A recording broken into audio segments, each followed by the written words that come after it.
Hello అందరికీ, నేను మీ రాధిక. ఇక్కడ చూపిస్తున్న కేక్ అయితే నేనే ప్రిపేర్ చేశాను అనమాట. కేక్ షేప్ అయితే రాలేదు, అందులో డౌటే లేదు. కూల్ కేక్ చేశాను. విప్పింగ్ క్రీమ్ అవన్నీ కొనుక్కొచ్చుకొని ఇంట్లోనే చేసుకున్నాను అనమాట.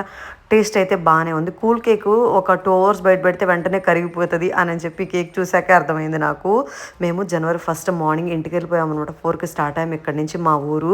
నేను ఈ న్యూ ఇయర్ మాత్రం చాలా మంచిగా సెలబ్రేట్ చేసుకున్నా అనిపించింది. నా వాళ్ళందరినీ ఇంటికి వెళ్ళి హ్యాపీగా ఇంటి దగ్గర చేసుకున్నా.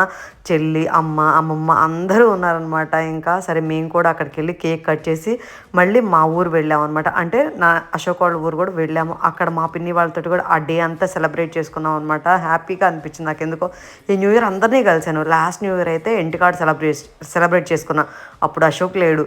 ఈ న్యూ ఇయర్ మాత్రం చాలా హ్యాపీగా సరదాగా జరిగిపోవాలని ఇలా ప్లాన్ చేసుకున్నాం అనమాట. అమ్మమ్మ కానీ పేరెంట్స్ కానీ పిల్లలు వస్తున్నారు అంటే నైట్ నుంచే నిద్రపోరు, అందులో డౌట్ లేదు. మా అమ్మమ్మ కూడా వెయిట్ చేస్తామని పిల్లలు ఎప్పుడు వస్తారా అని. సో మీరు ఫ్యామిలీలో కూడా ఇంతే ఉంటారు.